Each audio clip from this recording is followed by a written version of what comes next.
Reinhard Willi Gottfried Bonnke is a German Pentecostal evangelist principally known for his gospel missions throughout Africa. Bonnke has been an evangelist and missionary in Africa since 1967. Bonnke has had 75 million recorded decisions for Christ made during his crusades. He has preached the gospel to more people than anyone in history.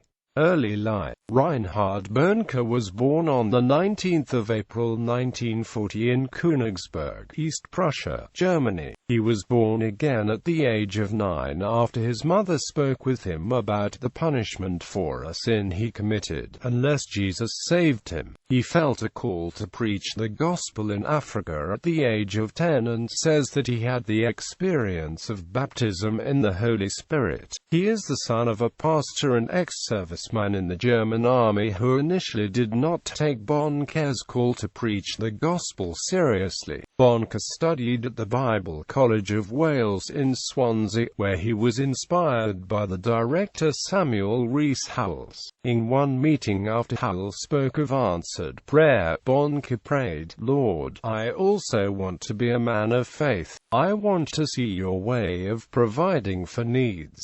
After graduation, he pastored in Germany for 7 years. He began his ministry in Africa, with which he is principally identified, preaching in Lesotho in 1967. He has subsequently held evangelical meetings across the continent.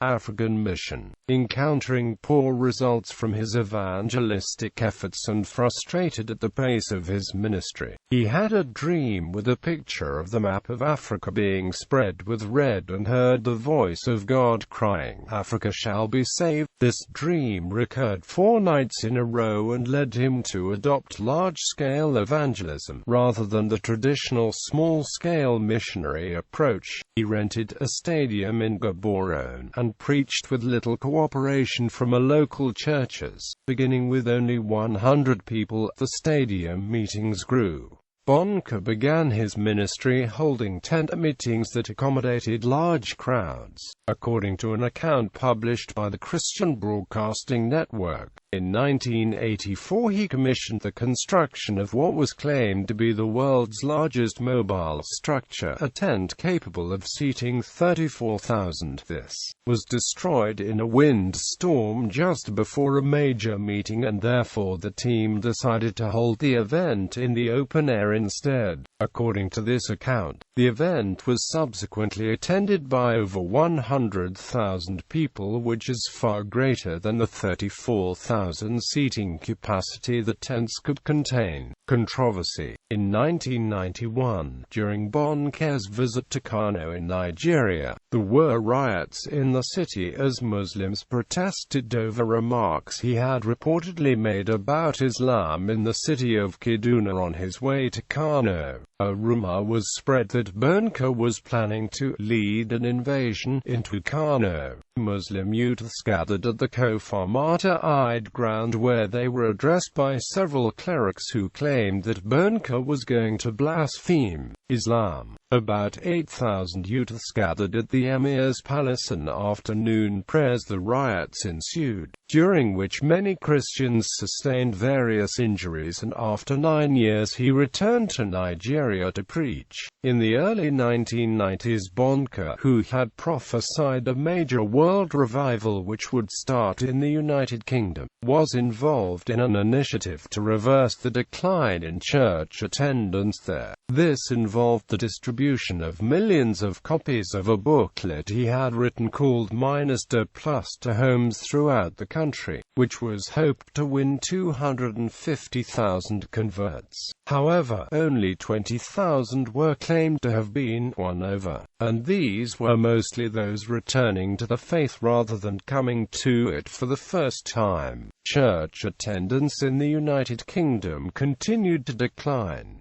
Personal life. After graduating from the Bible College of Wales and returning to Germany, Bonnke led a series of crusade meetings in Rendsburg. He began receiving speaking invitations from all around Germany and the rest of the world. Bonnke met Annie Suelzer at a gospel music festival, and admired the grace with which she recovered from a wrongly pitched music performance at the expense of losing the competition. He offered to preach at the church she attended one Sunday and fell in love with her. They married in 1964 and have 3 children and 8 her children. Autobiography. Bonnke's autobiography, Living a Life of Fire, is a collection of stories of his life, including accounts of his childhood, growing up during the Second World War and living in prison camps, to his early years in ministry and how he believed God used him to bring the gospel of salvation to Africa.